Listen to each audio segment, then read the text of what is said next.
Sir, आपका कार्यक्रम था वाराणसी और वहाँ रोका गया कार्यक्रम, उसके लिए आपने एक आंदोलन चरणबद्ध आंदोलन का भी ऐलान किया और भारत बंद का भी ऐलान किया। क्या तैयारी है भारत बंद को लेकर? सारे देश भर में इसकी तैयारी चल रही है।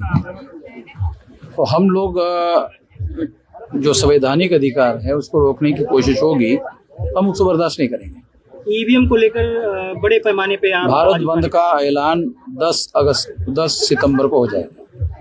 ईवीएम के मुद्दे पर भारत बंद किया जाएगा। 2024 में लोकसभा चुनाव है और इसीलिए दिसंबर में भारत बंद होगा और बहुत बड़ा होगा, बहुत बड़े तैयारी से करना है। और आप लोगों को शायद जानकारी है कि नहीं, हमारी इंडिया के गठबंधन के लोगों ने चुनाव आयोग को ईवीएम के मुद्दे पर समय मांगा। इसका मतलब समझ रहे आप, ये मामला अंदर ही अंदर बहुत गर्म हो रहा है। जिस तरीके से सुप्रीम न्यायपालिका को जो कमेटी थी उसे बेदखल कर दिया मोदी सरकार ने, वो बहुत सीरियस बात है, बहुत गंभीर बात है। वो मामला दोबारा सुप्रीम कोर्ट चला जाएगा। ये तो अभी तो इन्होंने कानून बनाया है, तो कानून आजकल ऐसे कानून बन रहे हैं जब तक सुप्रीम कोर्ट क्लियर नहीं करता वो कानून ही नहीं रहता। वो चैलेंज हो जाता है सुप्रीम कोर्ट में और सुप्रीम कोर्ट उसकी जांच पड़ताल करती है कि संवैधानिक रूप से बराबर है कि नहीं है। अगर मान लो कि नरेंद्र मोदी के ही कैबिनेट का एक कैबिनेट आदमी है और प्रधानमंत्री बोलेगा, कैबिनेट वाला आदमी बोलेगा, कोई कुछ बोलेगा, मूर्खता की हद हो गई कानून बनाने की। यानी 3 लोगों की कमेटी, उसमें 2 लोग सरकार के, और वो नरेंद्र मोदी के कैबिनेट का ही दूसरा कैबिनेट आदमी, तो 2 मतलब बहुमत पहले से। तो इसको कानून बोलते हैं। इसको निष्पक्षता के सिद्धांत का उल्लंघन नहीं माना जा सकता। बात समझ रहे क्या? ये निष्पक्षता का जो सिद्धांत है ना, उसका उल्लंघन है। मेरे जैसे साधारण बुद्धि के आदमी को ये बात समझ में आती है, सुप्रीम कोर्ट के लोगों को समझ में नहीं आती। ये मामला सुप्रीम कोर्ट में जाएगा।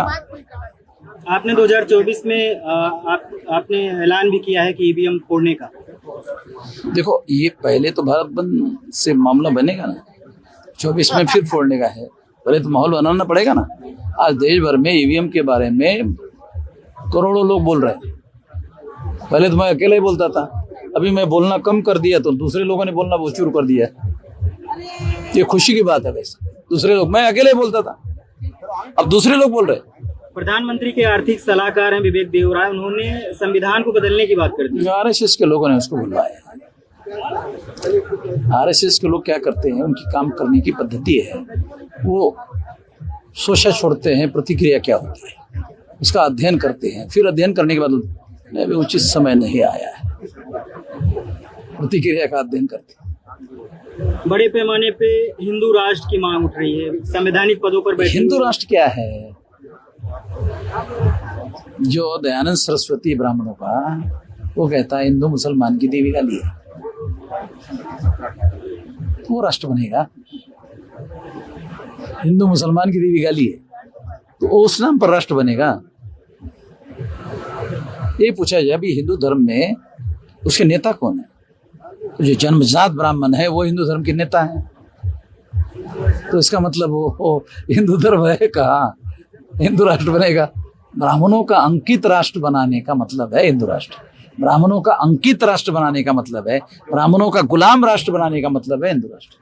यानी कि हिंदू राष्ट्र की आड़ में ब्राह्मण राज स्थापित। हाँ, वो है ना, वो मौलिक बात। बोल नहीं सकते ना, ब्राह्मणों का नियंत्रित गुलाम राष्ट्र बनाना है, बोल नहीं सकते। संविधान के विरोध में है, राष्ट्रद्रोह माना जाएगा। सर पीएम मोदी के जो सलाहकार हैं उन पे अभी तक कार्रवाई नहीं हुई, क्या कहेंगे? संविधान में आर्टिकल 19 में बयान देने का अधिकार है। वो freedom of speech and freedom of expression article 19 में अधिकार है। वो ऐसा बयान दे सकता है, मगर उस बयान की जांच पड़ताल सुप्रीम कोर्ट के लोग कर सकते हैं। और कल कोई आदमी उस बयान को आधार बना करके अगर सुप्रीम कोर्ट गया तो सुप्रीम कोर्ट भी बोलेगा उसको ऐसा बोलने का अधिकार है। पार्लियामेंट में सारे के सारे लोग सही बोलते हैं ऐसा तो नहीं कहा जा सकता। बहुत सारे लोग गलत सही ये बातें बोलते रहते हैं। ये freedom of speech and freedom of expression article 19 में मौलिक अधिकार है। तो सारे के सारे लोग सही बोलते हैं ऐसा तो नहीं कहा जा सकता ना।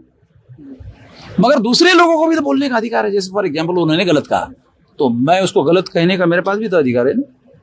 नहीं, उसने गलत कहा, मैं क्या कह रहा, आरएसएस का दलाल आदमी, आरएसएस ने उसको बोलने के लिए कहा, ऐसा नहीं कहा अभी, ये आरएसएस का दलाल आदमी, क्या इज्जत रहेगी? जी। दलाल बन के साले काम कर रहे थे RSS का। बहुत बहुत धन्यवाद।